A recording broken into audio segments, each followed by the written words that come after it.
सो hi everyone, अस्सलामु अलैकुम। कैसे हैं आप सब। स्टार्ट करेंगे अपना रिव्यू रिएक्शन वीडियो। अच्छा जी, इस वीडियो में बात करेंगे थोड़ी सी जो चाचू हाजी हैं उनसे रिलेटेड, और नजमा जो है उसने आज भी रख रख के जो टॉन्ट्स हैं वो दिए हैं। क्या मामलात हैं, चले जी करते हैं आपके साथ रिव्यू। सबसे पहले तो आई एम एस्टोनिश्ड, और मैं बहुत ज़्यादा हैरान हूँ, हैरत का शिकार हूँ कि नजमा के जो अब्बा जान हैं उनको इतनी शदीद चोट लग गई। मतलब आंखें उनकी फूल गईं, चेहरा उनका लाल हो गया। बट नजमा की तरफ से ना ही कोई कम्युनिटी पोस्ट आई, ना ही कोई ऐसी वीडियो मैंने देखी है, या मेरी नज़र से नहीं गुजरी, आई हो शायद। मतलब मेरी नज़र से तो नहीं गुजरी कि जहाँ पर उन्होंने अपने अब्बा जान के लिए दुआ की हो कि अल्लाह पाक जो है वो मेरे अब्बू को जल्द अज जल्द शिफायाब कर दे, उनको सेहत दे, उनको ज़िंदगी दे। इस तरह का औलाद का अपना एक रवैया होता है ना। ज़ाहिर सी बात है, जब आपके फादर की तबीयत ख़राब होती है, मदर की होती है, जो भी है, तो आप तब उन चीज़ों को हाईलाइट करते हैं कि अब्बू बीमार हैं, अब्बू की तबीयत ठीक नहीं। तो मेरे ख़्याल में अभी भी ये चीज़ें होनी चाहिए थी, बट ये तमाम तर चीज़ें ना मुझे मिसिंग लगी है। ज़रूरी नहीं कि हर चीज़ आकर सोशल मीडिया पर की जाए, एक रवैया ये भी है। लेकिन आप लोग जिस तरह के व्लॉगर्स हैं, मीन टू से आपकी पूरी जो बिरादरी है वो एक दूसरे के साथ इंटरलिंक्ड है। आप लोग एक दूसरे को जवाब भी यूट्यूब पर दे रहे होते हैं, एक दूसरे के साथ आपके लड़ाई झगड़े भी यूट्यूब पर हो रहे होते हैं। गमी खुशी बैक कैमरा तो अलग चल रही होती है, बट यूट्यूब लाइफ एक अलग है। तो जो हम ऑडियंस हैं या हम व्यूअर्स हैं, रिव्यूअर्स हैं, हम भी इस चीज़ को एक्सपेक्ट करते हैं कि फिर ये चीज़ें सोशल मीडिया पर भी आकर कहीं ना कहीं हमें नज़र आनी चाहिए। तो आपकी तरफ से ये वाला जो एक एटीट्यूड है, जब तक मैं ये वॉइस ओवर कर रही हूँ, दोपहर के 3 बज रहे हैं इस टाइम, तो ये वाली चीज़ जो है ना वो मिसिंग है। इसका रीज़न ये भी हो सकता है कि आपने कहा देखो मैं तो अपनी लाइफ में बिज़ी हूँ, अपनी परेशानी में हूँ, और अगर अम्मा को नहीं पूछा तो मैंने अब्बा को भी नहीं पूछा। मतलब ये वाला तासुर देने की भी कोशिश शायद कि की जा सकती है। बट मैं सोच रही हूँ नजमा, देखें आपके जो अब्बा हैं, आपका जब एक्सीडेंट हुआ था अभी, तो उन्होंने हरम में आपके लिए दुआ की थी। सैयदुल शोहदा गए थे, जो सलमा का बेटा है उसके साथ, स्पेशली आपके लिए, उमर के लिए दुआ करने। मतलब बाप तो फिर बाप है ना। अगर उसने आपको बहुत बुरा कहा, बहुत गलत कहा, किसी भी वजह से कहा हो, जो भी मसला चल रहा हो, मुस्ताजरी हो, शादी हो, कुछ आपके आपस के लड़ाई झगड़े हो, जो भी मामलात हो, लेन देन हो, बहुत बुरे अल्फाज भी बाप ने कहे, लेकिन वो फिर भी बाप है। औलाद जो है वो तो फिर औलाद है। और मैं बड़ी हैरान हूँ, आपकी तरफ से ऐसा कोई भी दुआया वीडियो जो है वो हमारे साथ शेयर नहीं हुआ, कोई भी कम्युनिटी पोस्ट नहीं आई, बल्कि तमाम तर चीज़ें रवा दवा रही। हो सकता है आपकी जो व्लॉग्स हों वो ऑलरेडी रिकॉर्डेड हों, ये भी पॉसिबल है, क्योंकि आपकी जो बेटी है ना, उनके वीडियो का भी मैंने थंबनेल देखा है। उनका वीडियो पहले आया था शायद, मैंने अभी थोड़ा सा थंबनेल ही देखा है, वीडियो नहीं ओपन किया है। लेकिन आपकी वीडियो बाद में आई। लेकिन एक कम्युनिटी पोस्ट तो लगा ही जा सकती है ना अपने पेरेंट्स के लिए। मैं ये वाली बात सोच रही हूँ। तो पता नहीं भाई क्या सिलसिला है, क्या मामलात हैं। साथ ही साथ आगे बढ़ते हैं और नजमा की वीडियो को अगर देखें तो नजमा ने कहा हमारे पड़ोसियों को देख लो, हक हमसायों को देख लो, या फिर हमारे घर पर जो भी आता है, जो भी सामान देने आता है, कुछ देने आता है, तो हमारे घर में जो है ना बेटियों के नाम नहीं लिए जाते हैं, बल्कि बेटों के नाम लिए जाते हैं, या जो मर्द हैं उनके नाम लिए जाते हैं। इस तरह से नजमा ने एक बात कही। तो मैंने सोचा कहीं ये जो हलीमा को बुलाया जाता है, हलीमा आ जाओ, हलीमा का नाम बहुत ज़्यादा लिया जा रहा होता है। मिस्टर साजिद हलीमा को बुला रहे होते हैं एवरी टाइम। तो ये भी है कि हलीमा जो है ना वो भी तो लड़की है, बेटी है। ठीक है, आपके घर में एक हेल्पिंग हैंड के तौर पे भी रह रही है, आपकी रिश्तेदार भी है, आपके जो मामू हैं मतलब सितारा के, उनकी तरफ से मतलब इजाज़त होगी कि ठीक है तुम काम कर लो, इसके बदले तुम मुझे इतना मंथली पैसा दे दिया करो सितारा, या जो भी मामलात हैं। तो आवाज़ जो है वो साजिद या फिर मुस्तफ़ा, इन नामों की भी लगाई जा सकती है, और ज़ाहिर सी बात है उस पर ही हलीमा ही आएगी, और कौन आएगा। तो मुझे ये वाला भी ना एक यहाँ से थोड़ा सा एक चीज़ मैंने फ़ील की, क्योंकि नजमा ने पहले भी हलीमा के लिए आवाज़ उठाई थी। मुझे लगा अभी भी कहीं कोई हिडन वॉइस तो नहीं रेज़ की नजमा ने हलीमा के लिए। अच्छा, इसके अलावा जो लहसन है वो बड़े मैंने ना देखा, मुझे बड़ा इंटरेस्टिंग लगा जिस तरह नजमा अलग कर रही थी। देसी लहसन वाक़ियतन जो गाँव देहात देहात की अपनी उगाई हुई फसलें हैं वो तो किसी दौलत से कम नहीं है। फुल ऑर्गेनिक और ज़बरदस्त उनका जायका, क्योंकि उसमें कोई चीज़ मिलावट आर्टिफिशियल नहीं होती ना।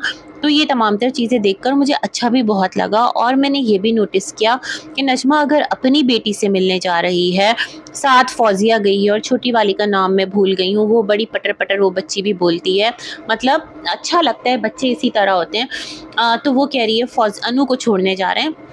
तो नजमा जो है अपनी सगी बेटी के लिए भी जो सौगात लेके गई है वो क्या है, चूड़ी है और साथ में यही लहसुन है और घर के जो तमाम तर सामान होते हैं, जैसे वो सितारा के घर जाती थी तो लेकर जाया करती थी। इवन सितारा के घर पर जब वो गई थी एक टाइम, तो बड़ा प्यारा सा उसने एक वुड का सेट भी दिया था, वुडन कोई यूटेंसिल्स थे, वो बड़े प्यारे थे, तो वो भी स्पेशली नजमा लेकर गई थी। तो इसी तरह वो अपनी बेटी के लिए भी करती है, ऐसा नहीं कि वो सितारा के लिए कुछ लेकर नहीं जाती या उसके पास कोई बहुत बड़ा ख़जाना है और उस ख़जाने को दबाए बैठी है, नहीं, वो अपनी बेटी के घर भी गई है तो वो इसी तरह के मामलात कर रही है, इसी तरह की सौगात लेकर गई है। और जिस तरह के इन्होंने सफ़र किया, कूलर और साथ में अनु और ये 3 लोग, मैंने सोचा हैट्स ऑफ माशाल्लाह, इतनी गर्मी में इतना लंबा सफ़र करके बेटी से मिलने जाना, वही ना माँ का दिल है।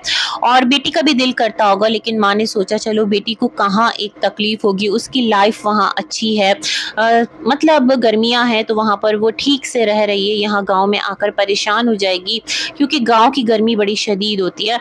तो दैट्स वाई नजमा ने कहा चलो हम मिल आते हैं, बेटी की तबीयत भी ठीक नहीं है, इतने अरसे से बच्ची ट्रॉल भी हो रही है, मतलब नजमा की बेटी बच्ची तो है ना उसकी, तो माँ जो है वो उसके पास गई है, थोड़ा सा माँ बेटियाँ दुख सुख करेंगी और इस तरह दोनों अपना जो दिल है हल्का कर लेंगी। मगर मैं सोच रही हूँ उसी शहर में तो आपकी हरीफ भी बैठी हैं जिनको कि आप जुबीना कहती हैं, यानी बीना बाजी। अगर बीना बाजी से टाकरा हो गया या बीना बाजी ने कोई कहानी बना दी, कोई नई कंट्रोवर्सी यहाँ से स्टार्ट हो गई, फिर क्या होगा? क्या ये तमाम तर सिलसिले भी मुतवक्का हैं? क्या ऐसी भी कोई बात हो सकती है? अल्लाह जाने। मैं सोच रही हूँ जैसे चाचू अनवर और डीडी गए थे ना खानपुर और कह रहे थे मैं तो तुम्हारे घर के बाहर घूम रहा था और तुम निकली नहीं, तो क्या नजमा भी कोई ऐसा वीडियो बनाएगी, बीना देख लो मैं तुम्हारे फ्लैट के बाहर आ गई हूँ और मैं तो यहाँ से होके वापस गई हूँ, तुम्हारी हिम्मत नहीं थी, तुम मेरा सामना नहीं कर पाई। मैं सोच रही हूँ क्या ये वाला सिलसिला भी होगा, लेकिन खैर ऐसा नहीं है। वो अपनी बेटी से मिलने गई है और अल्लाह पाक खैरियत से ले जाए, खैरियत से लेकर आए, क्योंकि सच में बड़े दिल गुर्दे का काम है जब आप अपनी बच्चियों को इतनी दूर रुखसत कर देते हैं। और मैं सोचती हूँ फातिमा की भी तो बहुत ज़्यादा एज नहीं है ना, 17, 18, 19 साल, इससे ज़्यादा क्या एज होगी, मतलब पेरेंट्स के साथ कम ही रही है और ब्याह कर दूसरे सिटी आ गई है और यहाँ आते के साथ उसने जो ट्रोलिंग फेस की है वो भी बहुत ज़्यादा थी। खैर जी, अब सब कुछ जो है थोड़ा कूल डाउन हुआ है तो अच्छी बात है। और नजमा पहुंचेगी तो नजमा का व्लॉग भी देखेंगे, लेकिन नजमा के व्लॉग की जो चीज़ मिसिंग है वो मैंने हाईलाइट कर दी। अच्छा, आगे बढ़ते हैं और यहाँ पर थोड़ी सी मिस्टर साजिद की वीडियो की बात करते हैं। मिस्टर साजिद भी ना छोटे से बच्चे को, इब्राहिम को दिखा के कह रहे हैं तुम अपनी रूटीन बताओ, मतलब जल्दी जल्दी बड़े हो जाओ इब्राहिम, ताकि मिस्टर साजिद जो है ना तुम्हें भी कैप्चर कर सकें, तुम्हारे भी मूड स्विंग्स दिखा सकें। बट मैं सोच रही हूँ इब्राहिम ना बड़ा ट्रेंड बच्चा है इस सेंस में कि उसको आदत हो गई है, अदरवाइज जो बच्चे हैं ना वो अपने बाप को छोड़ते नहीं हैं। बट मुझे ऐसा लगता है डिवाइडेड फैमिली होना, जब मतलब एक हस्बैंड और 2 वाइफ्स और जाहिर बात है कौसर बाद में आई है, तो ये तमाम तर चीज़ें कॉम्प्रोमाइजिंग जो सिचुएशन है वो बच्चे में भी ऑटोमेटिकली आ गई है। उसको मैंने इतना ज़्यादा ज़िद करता हुआ, इतना ज़्यादा रोता हुआ या बाप के बगैर वो इतना टाइम रह जाता है, ये भी एक बड़ा कमाल है। अदरवाइज़ जो नॉर्मली बच्चे होते हैं ना वो कहाँ रहते हैं बाप के बगैर, थोड़ी थोड़ी देर पे उन्हें बाहर जाना होता है, उन्हें घूमना होता है, एक चक्कर लगाना होता है। लेकिन जब मिस्टर साजिद फ्री होके जाते हैं कौसर के घर तो ही शूट करते हैं। और हाँ, एक और बात बोलना चाहूँगी कि अगर बीच में मिस्टर साजिद कौसर के घर जाते ना या इब्राहिम को लेकर निकलते, जो कि वो कैमरा पर हमें नहीं दिखाते और सेव कर करके रख लेते हैं, तो क्या वो उन वीडियोस को एडिट करके अपलोड नहीं करते? उससे तो उनका ही कंटेंट बनता, साथ कौसर भी ट्रॉल होती और सितारा की तरफ लोगों की हमदर्दी और जाती। बट मुझे लगता है ऐसा कोई सीन नहीं है। वो जो सुबह के निकलते हैं तो सामान वगैरह देने के बाद फिर अपना जो एक एंड टाइम है उस पर ही पहुँचते हैं। और मैं ये भी सोच रही हूँ जिस दिन वहाँ पर वो नहीं रुकते तो शायद मकसद, उस दिन वहाँ पर वो सुबह के निकले फिर दोबारा जाते भी नहीं है। अगर जाएँ तो मैं समझती हूँ कि फिर वीडियोज़ तो ज़रूर कैप्चर करेंगे, ये वाली बात मैं सोच रही थी। और इनके वीडियो की मुझे एक बात बहुत अच्छी लगी, वो क्या बात है बताऊँगी, लेकिन उससे पहले जो फैज़ाबाद से इनकी फुप्पी और मामू आए, मतलब जो नानी अम्मा आई हैं, उनके साथ भी कोई और जेंट्स हैं, वो अकेली नहीं है। एक तो वो थे कज़न और मामू जिनको इनको लाने जाना था, जो कि सितारा के हैं, और एक इनकी फुप्पी और मामू यानी कौसर की भी फुप्पी और मामू आए हैं और उनको लेकर वो फर्स्ट घर गए हैं, क्योंकि वहाँ पर अम्मा हैं, लेकिन रिश्ता कौसर से भी, अभी कौसर के घर भी आएँगे। तो उनको लेकर जब गए तो मैंने यही देखा कि पूरा नाश्ता रेडीमेड लेकर आए, नान, चने और एकदम सन्नाटा, मतलब कोई भी चीज़ उस टाइम की कैप्चर नहीं हुई, है ना? ये वाली चीज़ थी। और मुझे जो चीज़ अच्छी लगी ना, पता है वो क्या लगी? मुस्तफ़ा माशाअल्लाह से फ़जर की नमाज़ पढ़ रहा था, तो वो मुझे इनके वीडियो का एक सबसे बेस्ट, बल्कि बेटर क्या, बेस्ट पार्ट लगा कि माशाअल्लाह बच्चा नमाज़ी है, नमाज़ पड़ता है, ये बात सबसे ज़्यादा अच्छी है। अल्लाह पाक हम सब मुसलमानों को तौफ़ीक दे। इसी के साथ कहूँगी गुड विशेज़, अल्लाह हाफ़िज़।